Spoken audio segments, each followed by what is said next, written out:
네, 여러분 안녕하세요. EN 플러스가 그 증자 정정 공시도 있었고 몇 가지 그 주가에 영향을 줄 수 있는 변수들이 좀 변했습니다. 그래서 요거를 제가 그 세부적으로 말씀을 드릴게요. 네, 그래서 주가 향방을 우리가 그 변수들을 가지고 어떻게 볼 것인가. 네, 이 부분도 제가 말씀을 드리도록 하겠습니다. 그리고 영상 후반부에는요, 여러분 그 5월에 떠나서 9월에 돌아오라 그런 얘기가 있어요, 여러분들. 네, 이거 잘 생각하셔야 됩니다. 지금 이제 9월에서 10월로 접어드는데 되게 1년 중에 5월은 주식을 좀 팔고 떠나고 9월에는 좀 주식을 사는 그런 시기가 도래합니다. 최근 지수하고 더불어서 상황을 보면 미국 금리 인하도 이루어졌고요. 일단 그 우리가 수긍할 수 있는 그런 주식 격언이 아닌가 이렇게 생각이 돼요. 예, 일단 이 부분을 좀 여러분들 그 한번 주지하시라는 말씀을 드리고 싶고요. 자, 우리가 유상증자 가격을 정정을 했다. 네, 이거 대단히 큰 플러스 요인이죠. 이 제3자 배정 유상증자가 매번 안 되는 것이 유상증자 가격이 시세보다 훨씬 높죠. 네, 높았습니다. 근데 그것을 확실하게 이번에 낮췄어요. 그죠? 네, 여러분 여기 보시는 바와 같이 1823원에서 1508원으로 확실하게 낮췄어요. 그러니까 이러면은 증자 대금이 들어올 수 있죠. 다만 이제 주가가 뭐 1600원, 뭐 1700원, 막 이런 정도 유지가 된다면 되게 이 정도 가격이면은 제3자도 가격적인 메리트가 있어서 대금을 납입할 수 있다 이거예요. 자, 그래서 여하튼 9월 20일에 납입일을 9월 30일로 일단 변동을 시켰고요. 네, 그러니까 우리가 자 얼마 안 남았어요, 여러분. 납입 여부를 잘 볼 필요가 있고 그리고 제3자 배정 대상자도 변경이 됐죠. 직규 자산운용에서 뱅커 스트리트로 변동이 됐습니다. 이 뱅커 스트리트는 사모펀드예요, 여러분. PEF입니다. 이 뱅커 스트리트과 관련돼서 보시면 기사들이 많이 나오죠. 뭐 이렇게 이런 기사도 나오고 있고, 그러니까 M&A 같은 경우를 좀 많이 하는 그런 사모펀드로 볼 수 있어요. 그래서 제가 볼 때는 일단 지금은 좀 가능성이 좀 열려 있다 이렇게 보여집니다. 그래서 이 부분이 지금 현재 제일 특징적이에요. 그러면 주가는 올라갈 수 있는 그 거리를 마련할 수 있다는 겁니다. 그죠? 네, 그 부분을 먼저 지적을 드리고요. 두 번째는 CB 전환가액이나 그 교환가액이 정정이 됐죠. 네, 근데 이게 지금 주가보다 훨씬 높기 때문에 이것이 물량화되지는 않아요. 그렇다면 이 부분에 대한 부담을 우리가 가질 필요는 없는 겁니다. 아시겠죠? 그거 제가 두 번째로 말씀 좀 드리고 싶고요. 자, 그 다음에 세 번째로는 유로의 최대 주주가 EN 플러스입니다, 여러분. 근데 최근에 유로 주가가 상당히 좋습니다. 네, 이거는 말이에요. 유로가 제3자 배정 유상증자하고 12 발행을 했어요. 그러면 여기에 참여한 자들이 EN 플러스 최대 주주의 지분율을 나중에 혹시 넘길 수도 있습니다. 증자를 하니까 그리고 12 발행하니까 주식수가 많아지니까 EN 플러스 지분율은 낮아지는 거니까. 자, 그러면 이게 어떤 지분 경쟁 뭐 M&A 뭐 해가지고 그 주가 올릴 수 있는 모멘텀이 될 수 있는 겁니다. 그래서 유로 같은 경우가 그래서 좋은 거거든요. 그러면 EN 플러스도 간접적으로 영향을 받을 수 있다 이거예요. 그죠? 자, 요게 제가 그 세 번째로 말씀을 좀 드리고 싶은 부분입니다. 그래서 이런 것들을 보면 어, 괜찮아요 지금.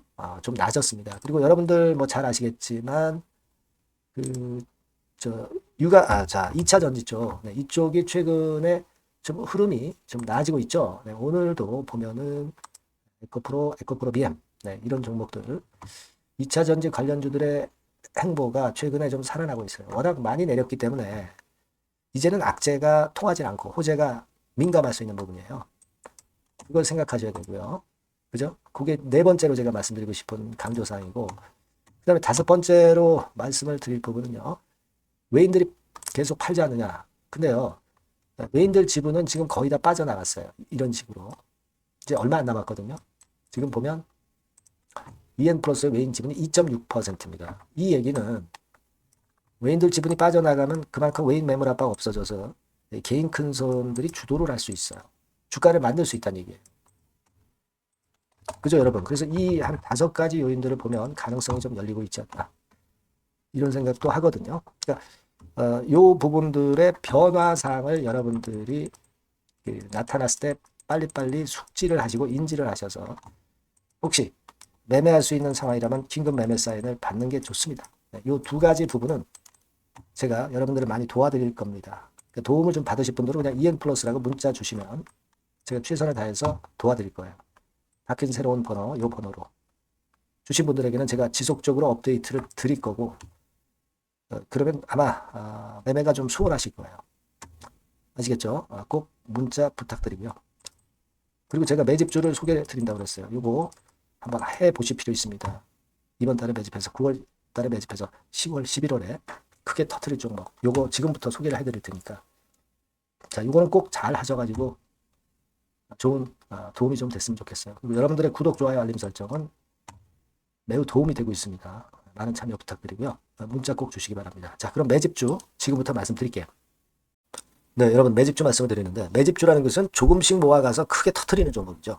이번에 제가 매집주를 엄선을 한번 해봤어요. 근데 이 매집주는요, 이번 9월에 매수를 해서 여러분들이 한 달 내지 두 달 내에 시세 폭발 가능성으로 미리 매수하는 겁니다. 미리 매수하는 거라고 생각을 하세요. 그러니까 9월 달에는 너무 시세가 튀면 안 돼요. 9월 달에는 등락을 거듭할 때 우리가 모아가면서 매집을 해서 9월에 미리 모아가서 10월이나 10월, 11월 달에 터트리는 거예요. 그러니까 여러분들이 그냥 지금 사가지고 바로 단타를 한다. 네, 이런 종목을 하실 분들은 이건 손대지 마시고요.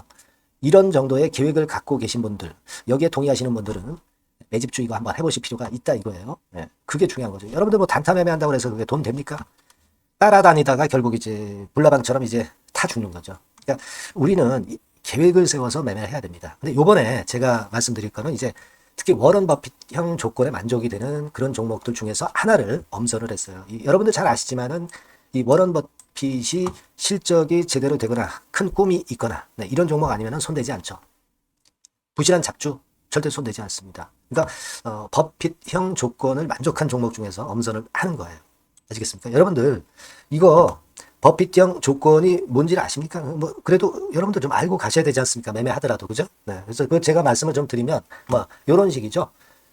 이런 조건에 합치되는 종목이에요. 그러니까 되게 이 실적으로 봐서 예전보다 증가를 하고 그것이 점차적으로 증가를 해 나갈 가능성이 있는 거. 네. 그런 위주로 버핏은 종목을 좀 찾죠. 실적주는. 그래서 요 조건에 합치되는 종목들입니다. 네. 이런 종목들 중에서 뭐 한 2, 30개 될 거 아니에요. 그 중에서 하나를 제가 선택을 했어요. 네. 예를 들면 여러분 어떤 종목이 이제 그런 종목들이 있었냐 하면은 여러분 그 재룡전기라고 아시죠? 네. 재룡전기 같은 경우도 그 조건에 부합하는 그런 종목이에요. 재룡전기 같은 경우도 그래서 이때 이렇게 급등을 한 것이 물론 이제 재룡전기입니다.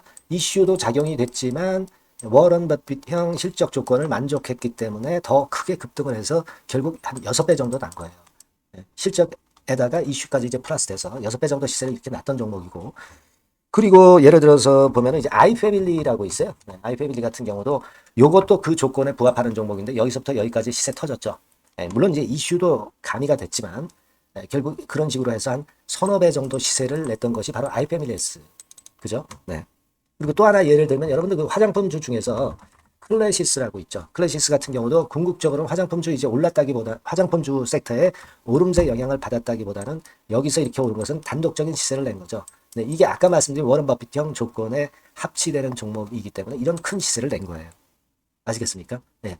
요런 종목들처럼 이번에 여러분들이 그런 종목 중에서 한 종목 정도를 잘 선택하는 게 좋은데, 제가 고심을 하고 이 조건에 합치되는 종목들 중에서 한 종목을 역시 발견을 했어요. 그래서 요거를 제가 설명을 좀 드리려고 하는 겁니다, 여러분들. 네. 자, 주가 수준은요, 요게 그 너무 비싸면 여러분들 또 손 안 나가시죠. 네, 3,000원에서 7,000원 정도의 적정한 낮은 가격대예요. 그래서 여러분들이 관심을 가질 수 있는 그런 정도의 저렴한 주가 수준입니다. 시가총액은 800억 내지 1,700억 범이기 때문에 가볍죠. 네, 가벼운 게 멀리 날아가는 겁니다. 그죠? 우리가 뭐 10%, 20% 먹으려고 들어가는 건 아니잖아요. 그죠?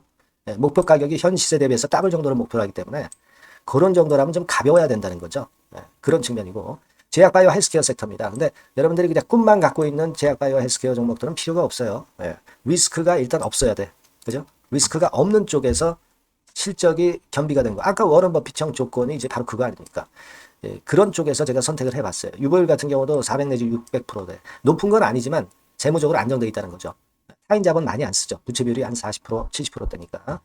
이런 종목입니다. 그래서 이게 분기 역사상 최대 매출을 기록을 했고요. 금년도 예상 영업이익은 작년에 무려 더블이에요. 네, 더블 정도 예상됩니다. 그렇기 때문에 아까 말씀드린 워런 버핏형 조건에 만족이 된 거고요. 예. 자, 일봉 차트를 보여드리면 이런 식이에요. 네, 이런 식으로 해서 여기를 막 뚫어내려고 그러죠. 근데 너무 직방으로 쭉 가버리면요. 그러면 못 잡아요. 매집이 안 되지. 그러니까 이렇게 등락을 하면서 올라가는 게 좋기 때문에 지금이 아주 좋은 타임이다. 이런 생각 갖고 있습니다. 여러분. 주봉 차트로 보시면 주봉 차트는 이런 모양이에요. 여러분들 뭐 차트 많이 보셔서 아시지만 밑에서 받쳐주고 결국 여기 뚫어내면은 큰 시세 내죠. 근데 여기가 걸리지 않느냐 생각할 수 있는데 실적이 계속 점증하기 때문에 이 고점은 의미가 없어요. 이 고점은 실적이 지금보다 못할 때의 고점입니다. 그러니까 이건 충분히 뚫을 수 있다고 보셔야 돼요. 자, 요런 유의 종목이라는 거 말씀 좀 드리고 싶고요. 예, 일주일 전부터 외인의 입질이 시작돼서 타이밍이 딱 맞습니다. 그죠? 너무 급하게 매수를 해 나가면 안 돼요. 그죠? 예, 그러면 모아갈 수 없죠. 입지를 시작한다는 얘기는 사고 팔고 한다는 얘기예요. 그러나 약간 사자가 많기 시작하는 그런 조짐이 있다는 얘기입니다. 아시겠죠? 요거 여러분 꼭 잡으셔야 돼요. 네. 매집주라고 꼭 문자를 주신 분들에 한해서 제가 타이밍과 종목명 그리고 앞으로 매수 매도 타임 말씀드릴 겁니다. 요번에 번호가 바뀌었어요. 네. 요 번호로 매집주라고 문자 주시면 제가 최선을 다해서 여러분들을 끝까지 케어를 할 겁니다. 아시겠죠? 네. 꼭 성투하시기 바랍니다.